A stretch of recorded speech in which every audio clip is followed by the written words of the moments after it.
So we all know the power that words have, whether you're a Hollywood actress like Demi Moore or a child learning about the world. That's right. Words have the ability to shape both positive and negative self-talk. And this concept has become a passion of New York City-based educator, speaker, author, and self-proclaimed third-grade teacher at heart, Lily Howard Scott. Her forthcoming book, The Words That Shape Us, is set to hit bookshelves this month, and she is joining us with some insight. It is wonderful to see you. It's wonderful to be here. Thank you for having me. We all just shared our stories.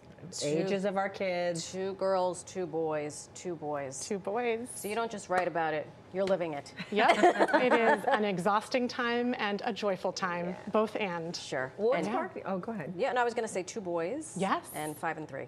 5 and 3. Yeah. Gosh. So what sparked your interest in language? Well, I've always been somebody who loves to play with language. I've always delighted in language. I was an elementary school teacher for nearly 10 years, and now I am a parent with my 2 little ones at home. And I am fascinated by the way that the words and phrases that kids have access to can transform how they think and how they feel, and guide their thinking to brand new places that simply wouldn't be available to them without that particular language. So get in, because I'm following you and I'm hearing you, and I'm secretly thinking about when I was a kid, like, what did I say to myself? But I'm old and I forgot. Explain the science behind language and the power that can help alter a child's brain. Absolutely. So Lisa Feldman Barrett, a neuroscientist at Harvard and Northeastern, wrote an amazing book called How Emotions Are Made. And in it, she describes how words can shape all of our brains at a cellular level. They invite us to create new mental concepts, they influence our emotional experiences, and they unlock healthier patterns of thinking that can, start when you're a kiddo, but really stay with you your whole life long. So while I think any caregiver or any teacher understands that words matter, Barrett's research, also Susan David's research, cognitive scientist Andy Clark's research, have just confirmed how much words matter, and in really beautiful ways. And how early on, though? Like from the time they're born, or? Yes. I think that the terrifying and also lovely truth is that childhood really matters, and it really matters when you're young. So 0 to 3, 0 to 5, the words that you hear etch grooves through which your thoughts follow, as linguist Noam Chomsky says, and transform how you speak to yourself, right? And those patterns of thinking can last with you your whole life long.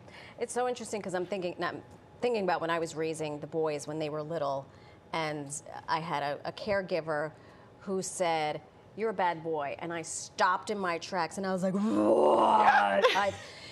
But she was like, she was so taken aback because she said, "Well, that's how I grew up," and she was this Latina woman, and I think that has shifted because there I was in my 30s knowing like that you can't, the world is not delineated into good or bad. So is that, can you further that track? Completely. Many people have said, I am as I am seen, right? But another way of thinking about that is I am as I hear you talk about me. So I am bad, all right, I have no agency here, I am bad. But also, coming from a place of empathy, I completely understand where she was coming from. I say things all the time that I regret. And I think the comfort, and Dr. Becky Kennedy has written about this, Dr. Pressman as well, that we can always repair. That when we model saying, all right, hold up, my words failed me, that wasn't exactly what I meant, you made a bad choice, right? But you are separate from your choice, that we can help that child rewrite the story of that moment and kind of start again. Can you give us some examples of some other phrases, a positive way to do it, and then, well, maybe start with the negative way of saying it, and then the better way of saying it? Okay.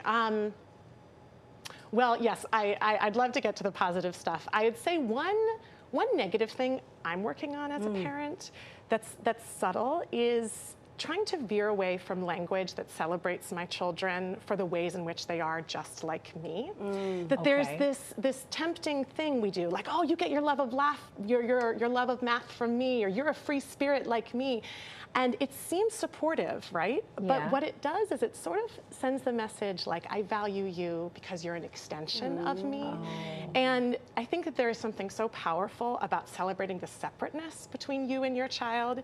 I think it buoys the child with a sense of inherent enoughness and belonging, like just as I am, my mother values me, not for the ways in which I mirror herself back to her. And of course, we can celebrate what we have in common. Sure. But balancing that with, oh, I never knew this about you. You know, I don't, my son is interested in Norse mythology. Norse mythology. I know nothing about Norse mythology, so I can say, I am so glad that you love that.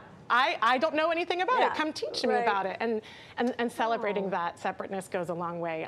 There's a beautiful book called Far from the Tree by Andrew Solomon. Okay. And he says that reproduction is sort of a misleading term for bringing a child into the world because it implies it's ourself we'd like to see live forever, a copy, and we should call it production. And I think language that honors the space between us and our children is a beautiful place to start. Yeah. This has been a very enlightening conversation. I think you should be teaching to people all over the world, talking to them, because I think it's a new way of thinking. Yeah, about enoughness. That's right. I love that. Right. Thank you. Thanks for joining us. Great, thanks. Go brush up on your Norse mythology or whatever it is. I will. Go get a copy of Lily's book, The Words That Shape Us. It's available for pre-order right now on Amazon.